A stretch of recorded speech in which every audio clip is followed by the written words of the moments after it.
इम्तियाज जलील कामयाब ना हो तो मेरी आपसे गुजारिश है कि जब दुश्मन और मुखालिफ ताकतें मुत्तहिद हो चुकी हैं कि आपको कामयाबी से रोका जाए। इम्तियाज जलील एक शख्सियत नहीं है, इम्तियाज जलील एक नाम है, मगर वो इम्तियाज जलील आप तमाम हैं। आपके हर घर में इम्तियाज जलील है, आपके सामने आपका बेटा इम्तियाज जलील है, आपके सामने हर वो शख्स जो नफरत को मिटाना चाहता है औरंगाबाद से, वो इम्तियाज जलील है। हर वो शख्स जो हिंदू मुस्लिम इत्तेहाद को मजबूत करना चाहता, वो इम्तियाज जलील है। जो दलितों को जुल्म से बचाना चाहता, वो इम्तियाज जलील है। जो दंगरों को उनका मुकाम दिलाना चाहता, वो इम्तियाज जलील है। जो मराठाओं को उनका इंसाफ दिलाना चाहता, वो इम्तियाज जलील है। बताओ, इन औरंगाबाद में इन सब को लेकर चलने वाले का अगर कोई नाम है तो इम्तियाज जलील है। और ये तमाम पार्टियां ये नहीं चाहती कि इम्तियाज जलील कामयाब हो जाए।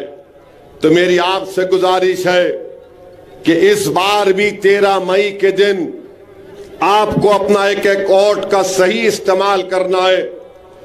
पतंग के निशान पर बटन दबाना है, तीर अदावत का आग जो मशाल में है इनको शिकस्त देना है। और आपने जो तारीख बनाई थी उस तारीखी सफर को आपको जारी और सारी रखना है। और चौथी बात यह है कि ये जो शिवसेना का उम्मीदवार क्या कहता था, 30 साल 21 साल एमपी था, कहता था क्या खान या बान, हाँ खान या बान। आप लोग मुत्तहिद हुए ना आप लोग? आप में इत्तेहाद है? जोर से बोलो, इत्तेहाद है? तो आपका इत्तेहाद जो कल तक खान बान बोलता था कि मैं हिंदुत्व का नेता हूं, पहली कामयाबी आपको ये मिल गई कि 30 साल में कभी ईदगाह क्या थी नहीं मालूम था, तुमने उसको मजबूर कर दिया ईदगाह पर बुलाकर। ईदगाह पर आया नहीं आया। अब आपका सियासी शऊर इतना बढ़ गया कि आप वो जान चुके कि अब औरंगाबाद की आवाम एक बार इत्तेहाद की ताकत को महसूस कर ली। अब वो इम्तियाज जलील को दोबारा कामयाब करेंगे। तो उसने क्या किया? उद्धव ठाकरे ने कहा तू अपनी जबान से बोल। क्या बोल? मस्जिद में जाकर जो नमाज पढ़ते उनका दिल अच्छा रहता। तो आपने कहा दिल तो इम्तियाज को दे चुके। तो उसने कहा कि जो लोग नमाज मस्जिद के पास आके पढ़ के फूंकते, बोला ना, पढ़ के फूंकते, खैरे मैं अभी यहां पे हिजबुल बहरतल कुर्सी पढ़ के फूंका हूं। माने आपका इत्तेहाद इतना ताकतवर है।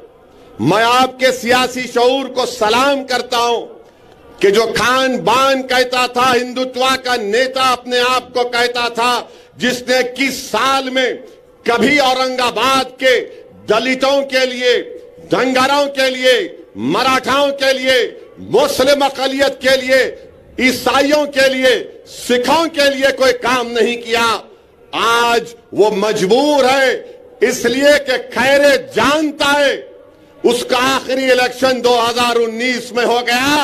अब यहां से सिर्फ वापसी होने वाली है। और जो लोग ये बोल रहे हैं नहीं दिल्ली का इलेक्शन है, हम क्या गिल्ली डंडा खेल रहे थे 5 साल से? दिल्ली का इलेक्शन है। अरे दिल्ली का इलेक्शन में औरंगाबाद से जाना है दिल्ली को, क्या बताओ उद्धव ठाकरे, तुमने ट्रिपल तलाक के कानून की तायीद की? नहीं तायीद की? तुमने CAA कानून की तायीद की?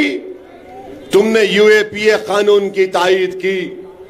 और UAPA का कानून पूरी दुनिया का दहशतगर्दी का सबसे बदतरीन कानून उद्धव ठाकरे ने तायीद की।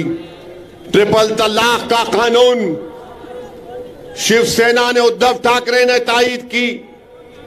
और ऐसा कानून जो हमारे मुस्लिम महिलाओं के लिए नाइंसाफी का बाइस बन गया। CAA का कानून तायीद किए।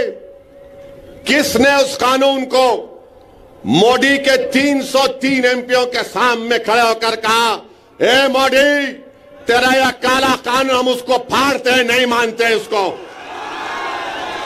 उद्धव ठाकरे ने तायीद की। अच्छा, खैरे बोलते मस्जिद की बड़ी तारीफ कर रहा खैरे, तो बोल खैरे,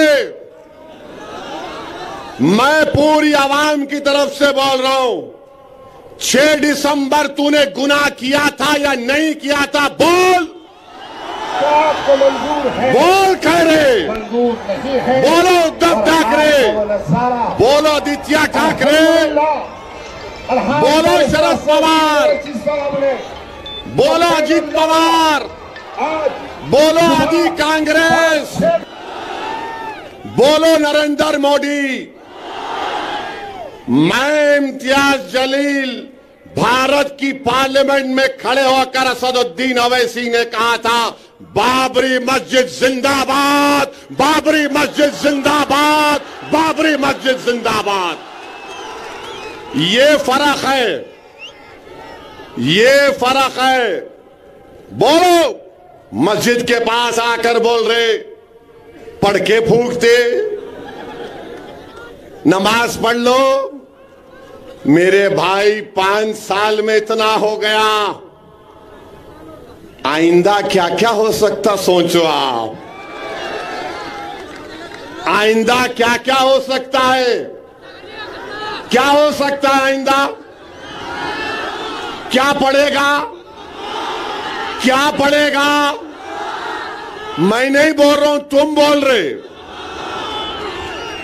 ईदगाह पे आ गया, 6 दिसंबर से ईदगाह पे आ गया, ईदगाह से मस्जिद पे आ गया, मस्जिद से नमाजियों पे आ गया, फिर वो पढ़ के फूंकते। अब आइंदा का कदम क्या है? क्या है?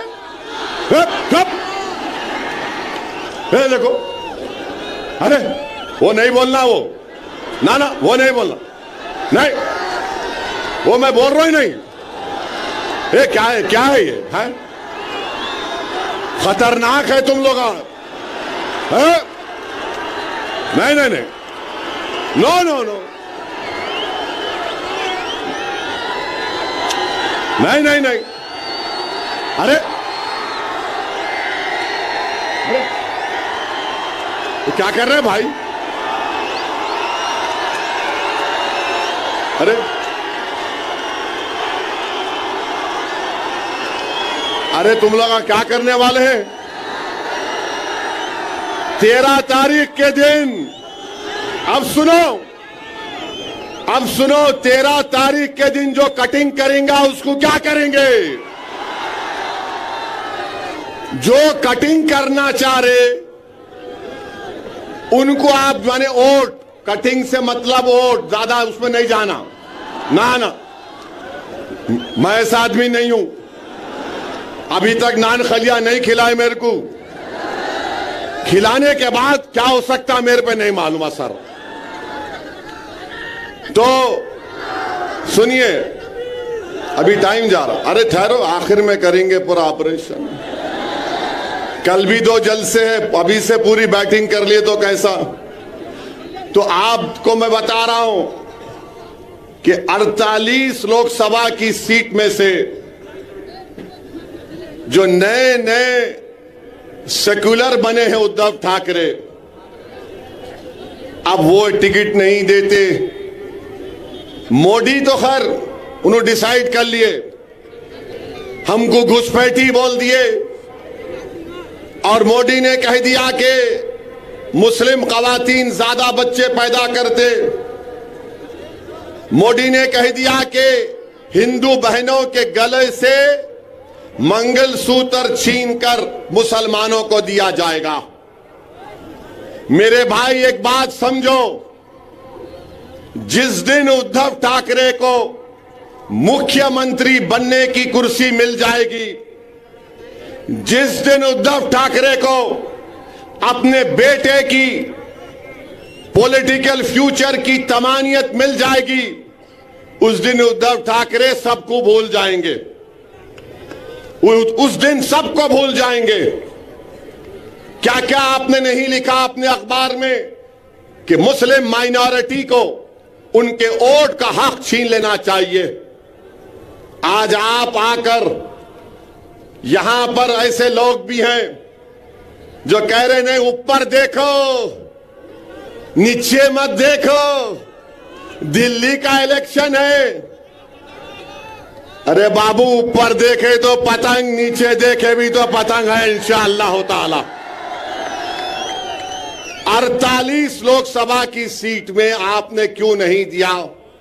देना था मुंबई से, देना था नागपुर के पास से, क्यों नहीं दिया आपने?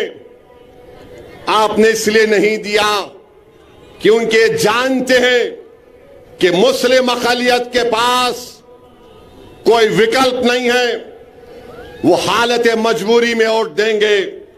मगर ये भूल गए कि ये 2024 है। अब महाराष्ट्र के दलितों के पास, महाराष्ट्र के दंगारों के पास, महाराष्ट्र के वंचित समाज के पास एक विकल्प है और वो MIM पार्टी है। अब आप ये नहीं समझ सकते कि हम जिसको चाहे खड़ा करेंगे, ये समाज इनको दे देगा। इससे आपको एक पैगाम मिलता है कि औरंगाबाद की सीट जो आपकी है, जो औरंगाबाद की आवाम की है, चाहे किसी समाज का हो, वो आपकी इज्जत को छीनना चाहते हैं।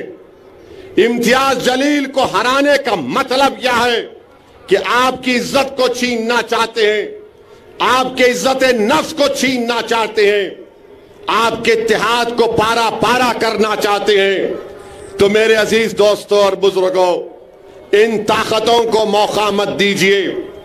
अब वो दूसरा शिवसेना का कैंडिडेट है, क्या नाम उनका? हाँ हाँ हाँ, नाम है उनका, है नाम है, नाम है, बहुत नाम है उनका।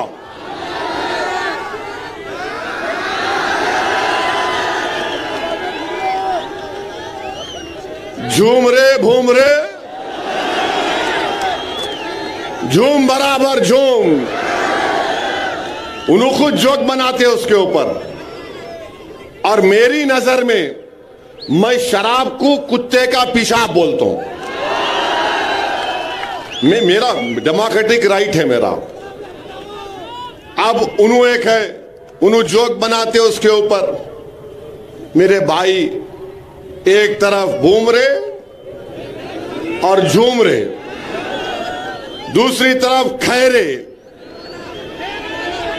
और एक बीच में एक शरीफुल नफ्स, एक मासूम चेहरा रखने वाला आपका खादिम इम्तियाज जलील। आप तीनों की तस्वीर को सामने रखो, बुमरे, खैरे और इम्तियाज जलील, और आपको पता चल जाएगा कि भाई इन दोनों को देखे तो डर लग रहा, इसको देखे तो अपना लग रहा। तो अपनों का साथ दो, देंगे ना आप लोग? 13 तारीख को पूरा एक होकर साथ देंगे ना आप लोग? और जो लोग कटिंग करने पे आए, मत करो, मत करो। मैं तुमसे अपील कर रहा हूं, मैं तुम्हारे अच्छे के लिए बोल रहा हूं। तारीख में तुम्हारा नाम खराब हुरूफ में लिखा जाएगा। औरंगाबाद की जब सियासी तारीख लिखी जाएगी तो लोग तुम्हारे नाम को इज्जत से नहीं लेंगे। आप एक थे, एक हैं और एक रहेंगे इंशाअल्लाह ताला। लोग बार बार मीडिया के लोग सवाल करते कि भाई आप इंडी अलायंस में क्यों नहीं गए। 3 मर्तबा इम्तियाज जलील ने अवामी तौर पर स्टेटमेंट दे दिया कि हम लोग अगर बातचीत करेंगे तो हम तैयार हैं, मगर ये लोग बातचीत करने को भी तैयार नहीं थे। मैं आपको एक वाकया सुनाता हूं। एयरपोर्ट पर बैठा हुआ था मैं, आज से चंद दिन पहले मेरे बाजू एक बहुत बड़े इंडी अलायंस के नेता एयरपोर्ट पर देखे। मैं एयरपोर्ट की गेट के पास बैठा हुआ था, वो मेरे बाजू आकर बोले, बहुत बड़े नेता उनके, बोले ओवैसी साहब हाउ आर यू। बोले कैसे है। अब मैं बोला ये कहां सुबह सुबह भला बैठूं। बोला साहब एयरपोर्ट जनता का है, पूछना क्या है, बैठो। आप लोग तो जहां नहीं बैठना वहां जाके बैठ गए। बोले क्या मतलब। मैं शिवसेना के बाजू बैठ गए। खैर बैठे, बैठ के मेरी बहुत तारीफ किए। आप क्या भाषण देते। मैं दिल में सोच रहा था कि मैं क्या खव्वाल हूं। फिर बोले आप पार्लियामेंट में दलाइल के साथ तकरीर करते। फिर बोले आपका नया एमपी बेहतरीन स्पीकर है और आप ने बहरहाल बहुत सी चीजें बोले। मैं बोला भाई साहब 5 मिनट में आप मेरी पार्टी के एमपी की मेरी तारीफ करें आप, और आपका ताल्लुक महाराष्ट्र से है। ये तारीफ आप जो कर रहे मेरे को लगता है कि मुनाफिकत है, ये हिपोक्रेसी है। बोले क्यों बोल रहे हैं साहब। बोला आप हमारा इम्तियाज आपको पूछा लो अलायंस में, तो आप लोग बोले नहीं। बोले नहीं ओवैसी साहब ऐसा है, अगर आपको हम ले लेंगे तो हमको जो है दूसरों का वोट नहीं मिलता, हमको दूसरों का वोट नहीं मिलता। मैं सुन के ताज्जुब कर रहा था इस शख्स को कि अभी बैठकर कह रहा था कि हिंदुस्तान के संविधान को तुम बचा रहे हो, ऐसी तुम बाबा साहेब अम्बेडकर के ख्वाबों को पूरा करने की बात करते, हम तुम्हारी इज्जत करते। मैं सुन रहा था उनकी गुफ्तगू और कह रहे थे कि नहीं वोट नहीं मिलता है, वो फुला हो जाएगा। मुझे भी बड़ी तकलीफ हुई क्योंकि औरंगाबाद में तो इम्तियाज जलील को सबका वोट मिला। इम्तियाज जलील सिर्फ एक समुदाय का नेता तो नहीं है, इम्तियाज जलील को सबने कामयाब किया। खैर वो चले गए, मेरे दिमाग पर एक बोझ सा हो गया।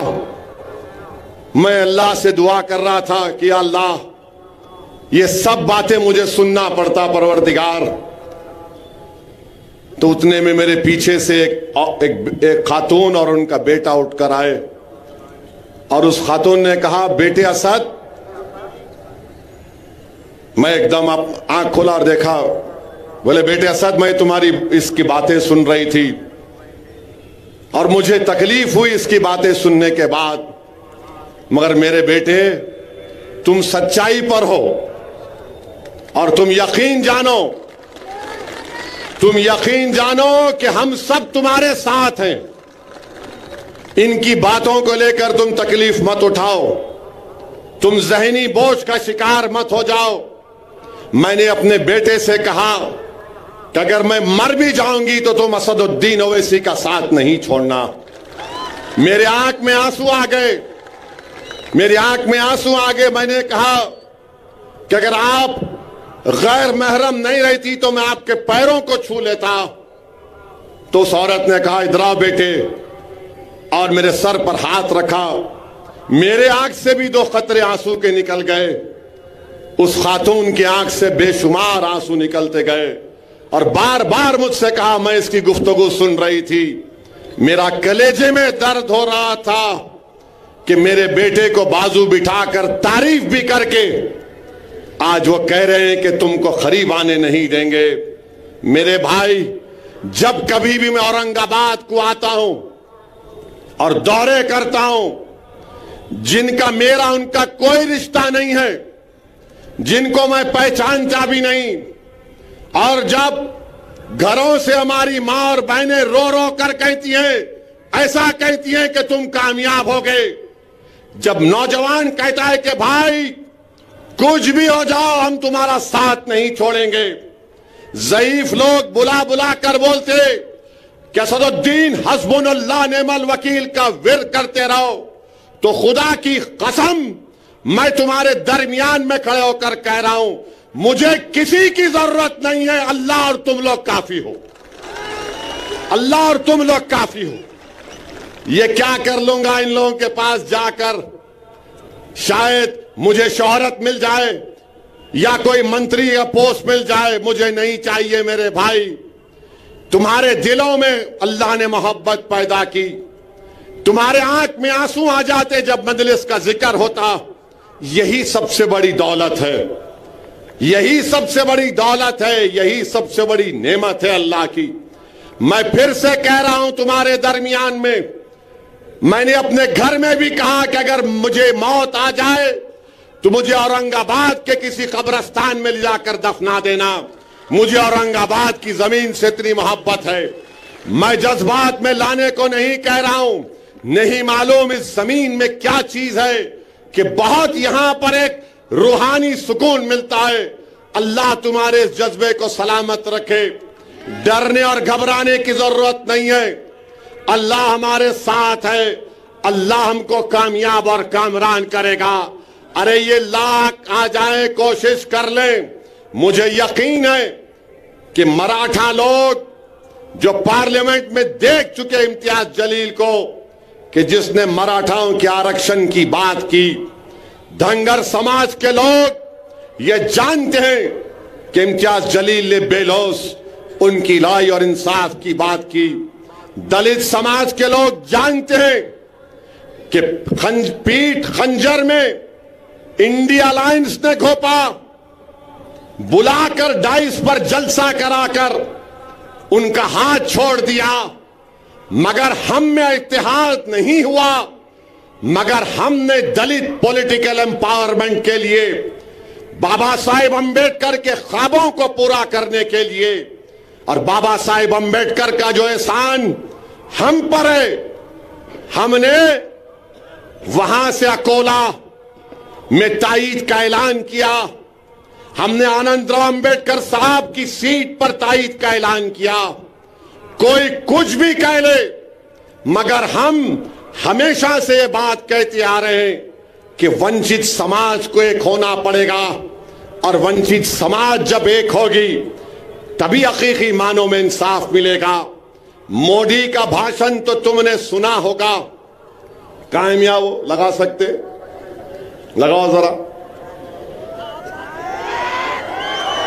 लगाओ जल्दी, चाउश जल्दी लगाओ। सुनो मोदी ने क्या कहा, सुनो आप, सुनो मोदी ने क्या कहा, सुनो आप, क्योंकि जब मैं बोलना शुरू करा तो हमारे दुश्मना शुरू हो गए, इन्हों जज्बाती बात कर रहे, बहरे हैं पूरे, सुने नहीं आता सच्चाई इनको। लगा लगा उनकी सरकार भी उन्होंने कहा था, सुनो मित्रों, देश की संपत्ति पर पहला अधिकार मुसलमानों का है। इसका मतलब ये संपत्ति इकट्ठी करके किसको बांटेंगे, जिनके ज्यादा बच्चे हैं उनको बांटेंगे, घुसपैठियों को बांटेंगे। क्या आपकी मेहनत की कमाई का पैसा घुसपैठियों को दिया जाएगा? ये कांग्रेस का मैनिफेस्टो कह रहा है कि वो माता और बहनों का सोने का हिसाब करेंगे, उसकी जड़ती करेंगे, जानकारी लेंगे और फिर उस संपत्ति को बांट देंगे और उनको बांटेंगे जिनको मनमोहन सिंह जी की सरकार ने कहा था कि संपत्ति पर पहला अधिकार मुसलमानों का है। भाइयों बहनों, ये अर्बन नक्सल की सोच, मेरी माताओं बहनों, ये आपका मंगलसूत्र भी बचने नहीं देंगे। यहां तक जाएंगे मैं कहने गया। और पहले जब उनकी सरकार थी उन्होंने कहा था कि देश की सरकार। अब आप अंदाजा लगाइए, मुल्क का वजीर आजम है, 133 करोड़ जनता का वजीर आजम है। सुन तो लो, वो मालूम सुनो, तुमला डबल मीनिंग निकालते हर बात का, डरा दिए मेरे को शुरू में। ये क्या है ये? तो सुनिए, एक मुल्क का वजीर आजम भारत की अल्पसंख्यक समाज को घुसपैठी कह रहा है। आप लोग घुसपैठी है? आप लोग घुसपैठी है? हमारी मां और बहनें आप घुसपैठी है? अब जितने घुसपैठी नहीं हाथ उठाओ, दीवार पे बैठने वाले भी उठाओ, दीवार नहीं गिरती, मैं हूं ना। वहां छत पे खड़े रहने वाले उठाओ, डाइस पे बैठने वाले उठाओ। आप लोग घुसपैठी है? हाथा नीचे। हमारी मां और बहनें ज्यादा बच्चे पैदा कर रहे नहीं, झूठ है।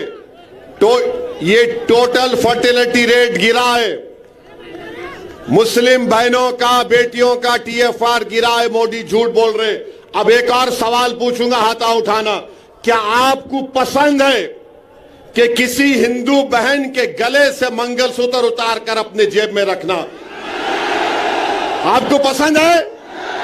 उधर से बोलो, आपको पसंद है? ये मोदी बोल रहे हैं। और आप सुनो, आप सारा हाथ सुनो, हाथों हौरे पे हाथों ठहरो। अब आपको मालूम होगा कि 5 साल में हमारी मां और बहनें बैठी हुई हैं, 5 साल में 19 से 24 के दरमियान में भारत की महिलाओं ने, ये पॉइंट जरा मीडिया नहीं कैरी करेगा, आप लोग इसको वायरल करेंगे ना, करना। ये पॉइंट मीडिया डरता जरा मोदी से, हम उनके बाप से नहीं डरने वाले। तो 5 साल में भारत की महिलाओं ने, रिजर्व बैंक ऑफ इंडिया का डेटा है कि 1 लाख करोड़ रुपए का सोना गिरवी रखाकर पैसे लिए। 1 लाख करोड़। अब बताइए मोदी, ये महिलाओं से मोहब्बत है आपकी? 1 लाख करोड़ अगर कोई महिला, कोई खातून जेवर अगर गिरवी रखाती है तो उसके कलेजे पर, दिल पर पत्थर रखकर रखाती है, क्योंकि एक तो या तो उसकी मां की या खानदान की एक निशानी होती, दूसरा वो सोना रखते अपनी औलाद की, बेटी की शादी के लिए।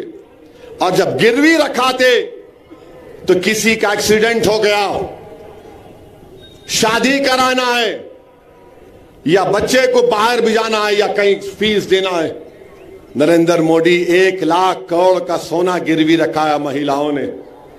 मेरे अजीज दोस्तों और बुजुर्गों, मगर मोदी कहते हमको जिहादी। आप लोग जिहादी हैं? जिहादी हैं आप लोग? मेरे को तो दिन रात बोलते रहते, मगर आवाम को गाली देना एक देश का वजीर आजम है। आप बताइए मेरे अजीज दोस्तों और बुजुर्गों, क्या मुल्क का हाल नरेंद्र मोदी कर दिए?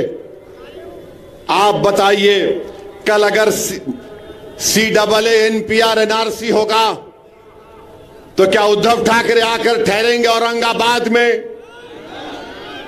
अगर CAA NPR NRC होगा तो उसके माने क्या है कि अगर डॉक्टर गफ्फार कादरी,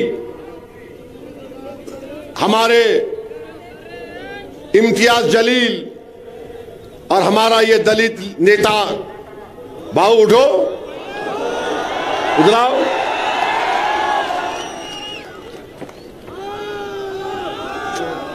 बहुत अच्छा है इन्हें। अगर इनका नाम, तीनों का, डॉक्टर साहब का नाम आ गया NRC के लिस्ट में, कोई भी जाकर बोलेगा इनके नाम का ऑब्जेक्शन है, इनको इनके दादा का बर्थ सर्टिफिकेट लाना पड़ेगा, डॉक्टर साहब को परभनी जाके लाना पड़ेगा। इम्तियाज साहब को कहां से लाएंगे? नहीं ला सकते। और अगर कल एनपीआर एनआरसी होगा औरंगाबाद की आवाम, तो क्या उद्धव ठाकरे आके खड़ेंगे? क्या ये दोनों चचा भतीजे आएंगे? कौन आएगा और कहेगा कि हम कानून को फाड़ते? किससे कागज पूछ रहा? पूछ। असदुद्दीन ओवैसी, इम्तियाज जलील आएंगे। CAA के खिलाफ हमने कानून को फाड़ दिया था। मेरे भाई सोचो इस बात को, आपको सोचना है। 13 तारीख को जब वोट डालने जाएंगे, मेरी इन तमाम बातों पर गौर करिए। और ये जो देशभक्ति की बात ये आरएसएस के लोग करते हैं, ये देशभक्ति की बात ये दोनों शिवसेना वाले करते हैं। अरे बताओ, चीन 2000 स्क्वायर किलोमीटर पर कब्जा करके बैठा हुआ है। ना मोदी के मुंह से निकलता है चीन, ना आरएसएस की जबान से निकलता है। कितने मर्तबा हमने पुकार पुकार कर कहा कि चीन कब्जा करके बैठ गया, मगर मोदी कुछ बोलते नहीं है। मगर मोदी बोलेंगे बच्चे पैदा कर रहे। अच्छा, बाय द वे, मोदी के खुद 6 भाई हैं। अमित शाह के 6 बहने हैं। गोलवालकर के इधर देखो, यहां है, कुछ भी नहीं है इधर। गोलवालकर के 11 पैदा किए उनके डैडी, मगर इल्जाम हम पे लगा रहे। तो मेरे भाई, एक शेर आपके सामने रखकर, बल्कि 2-3 शेर है। एक हैदराबाद के एक मजाहिया शायर थे, मोइन बंबू नाम था उनका। तो मोइन बंबू बोले, काम नहीं होने के क्यों करने को जा रहे चिचा, भीगी बारूद को तुम आग लगा रहे चिचा, मोटे शीशे की छड़ी आंख पे ऐनक, फिर भी नजरें शीला की जवानी पे लगा रहे चिचा। ये मैं नहीं बोला, ये मोइन बंबू बोले। हाँ, एक बात अब ये सुनो आप, ये मजे का है बहुत, ये काफी हिट हो गया। ये एक हैदराबाद के दखन के एक मजाहिया शायर थे, उनका नाम क्या था? नाम है हरी सिंह। अब समझ जाना किसको बोल रहा हूं मैं, मेरा साथ देना। अम्मा बाबा को भूल गया हो रे, सारी जनता को हौला बना रहा, हिंदू मुसलमान को लड़ा रहा, शादी करके जोरू को भगाता, एनआरसी बोल के हमको डराता, बार बार बाहर के दौरे करता, जनता के पैसे बर्बाद करता, कातिल और जानियों को छोड़ता, बेगुनाहों को कैद करता, मंगलसूत्रों की झूठी अफवाह उड़ाता, गरीब लोगों को मजाक उड़ाता, लोगों को तकलीफ देके खुश होता, चौकीदार बन के उछल रहा, अपनी औकात भूल गया। अब आप 13 तारीख को मेरे को आके नहीं बोलना पड़ेगा, अरे हो रे कहाँ है रे। तो आप लोग सब 13 तारीख को औरंगाबाद की फिजाओं में क्या नजर आएगा? औरंगाबाद की फिजाओं में क्या नजर आएगा? औरंगाबाद की फिजाओं में क्या नजर आएगा? कौन जीतेगा? जीतने वाले का नाम क्या होगा? जोर से बोलो, जोर से बोलो, औरंगाबाद जिंदाबाद, औरंगाबाद जिंदाबाद। अब आप डाल के खींचना, कैसा खींचेंगे? डाल के रप रप रप रप रप रप रप पूरे खैरे भूमरे पूरे गैब, और इम्तियाज जलील को कामयाब करिए। ये कोई इम्तियाज जलील साहब का रिकॉर्ड है, रिपोर्ट कार्ड है। खैरे तो नहीं पढ़ सकते मेरे को मालूम, भूमरे भी नहीं पढ़ेंगे। ये पूरा रिकॉर्ड है। देखिए, 5 साल में 1.5 साल तो कोविड था। इम्तियाज साहब के ये रिपोर्ट कार्ड है, इसका जरूर मुताला करिए। और इंशाल्लाह कल 2 जलसे कहाँ पे हैं? एक वालूज में है, हाँ, शाम में वालूज में इंशाल्लाह शाम में 5 बजे, और railway station Moinul Uloom school के ऊपर रात में 7 बजे से शुरू होगा इंशाल्लाह जलसा। सलाम वालेकुम। कीजिए 7 नंबर है, बोलिएगा। बटन नंबर 7 है। बटन नंबर 7 है और बटन नंबर 7 पे बटन दबाइए पतंग के ऊपर। सलाम। हाँ होगा, कितने बार खींचो भाई।